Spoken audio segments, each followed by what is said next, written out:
The week's end top stories at NBR: errors of law in MIQ exemption refusal. Sky City anticipates reopening once Auckland vaccination levels hit 90%. Angel investing risks, and there's more coming right up. Kia ora and welcome to NBR This Week. We start with a wrap of the end of the week's top business stories from the authority in New Zealand business news since 1970, nbr.co.nz. Then we'll take a look back at the top NBR Today stories from the past week. I'm Paul Brennan. Thanks so much for joining us. The government will decide by the end of the year whether to proceed with one of three options for Auckland Light Rail, which range in cost from $9 billion to $16.3 billion. Transport Minister Michael Wood said Cabinet would consider the options later this year. Michael Wood joined NBR political editor Brent Edwards. When we set up the objectives for this project, we did add one to the previous objectives from the previous iteration of the project, which was value for money. So it will certainly be an important consideration for Cabinet that we're getting value out of the project.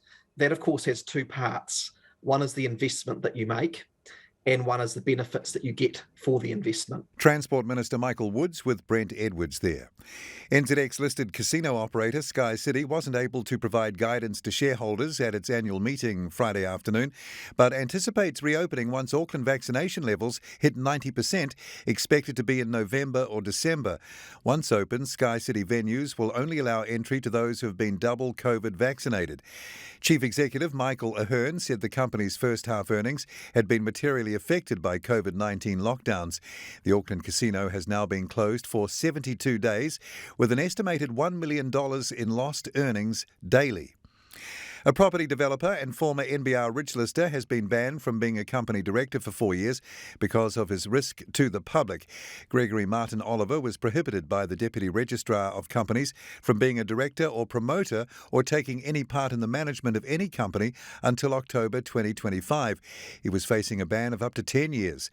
The Ministry of Business, Innovation and Employment would not release the minute outlining the Deputy Registrar's decision, saying it needed to be requested under the Official Information Act because it required redaction to protect privacy, but outlined the reasoning through a statement from its Manager of Integrity and Enforcement, Vanessa Cook. The former owner of the New Zealand Herald has agreed to pay Australian $71 million to the Australian Tax Office over an alleged 7-year tax dodge involving its New Zealand mastheads. In a statement to the ASX, HT&E said it had reached a binding agreement with the ATO to settle a dispute stemming from tax assessments in 2018. The ATO had sought Australian $102.5 million of tax adjustments, $49 million of penalties and interest of $43 million.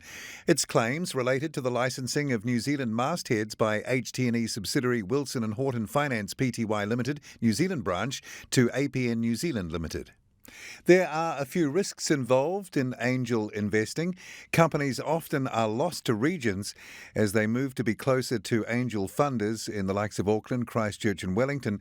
So 3 regions decided to co-fund their own brand new angel investment network, and Otago and Southland's Mainland Angels was born in March 2020. The biggest challenge for me has been, I guess, the sort of overwhelming engagement we've been getting from each region. It's a good problem to have, I guess, because we've got so much interest. But I guess it's just sort of formulating the process to effectively sort of piece communication together. Dealing with 3 regions, is always going to be a little bit of a challenge. Peter Ramsey of the Mainland Angel Investor Collective there, part of this week's NBR Angel at My Table feature.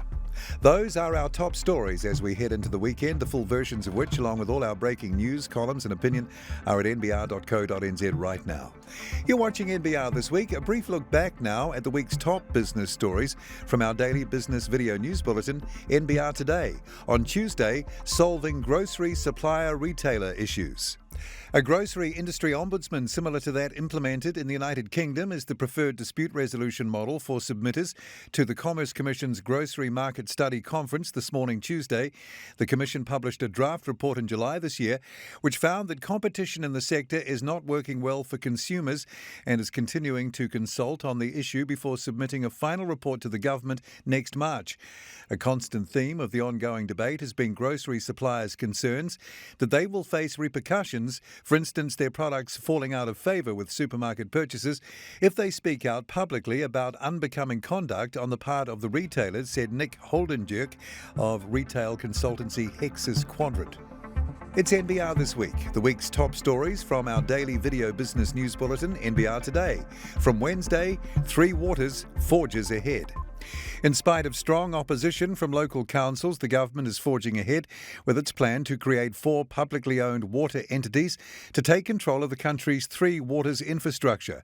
Local Government Minister Nanaya Mahuta said the move would ensure New Zealanders had access to affordable, long-lasting drinking, waste and stormwater infrastructure. At the end of the day, when we go for a holiday, what we want to make sure is that we have the assurance of clean drinking water, the ability to swim in our local lakes, streams and oceans, beaches, and the confidence of knowing that the burgeoning cost of funding infrastructure that is so critical to our regional growth and development can be met without the taxpayer having to fully fund. This is NBR This Week, the past week's top 5 business stories from NBR Today. From Thursday, Sharesies capital raise. The Australian consumer market is in the sights of Wellington's Sharesies trading platform after it raised $50 million in its latest funding round.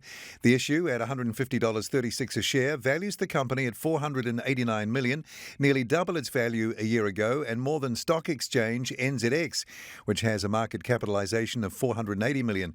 Sharesies has identified a potential pool of 1 million people who are new to investing, the same type of person that makes up 70% of the company's local customers, and will target them as well as the more seasoned Aussie investor in a more mature market for investing with the funds it has raised.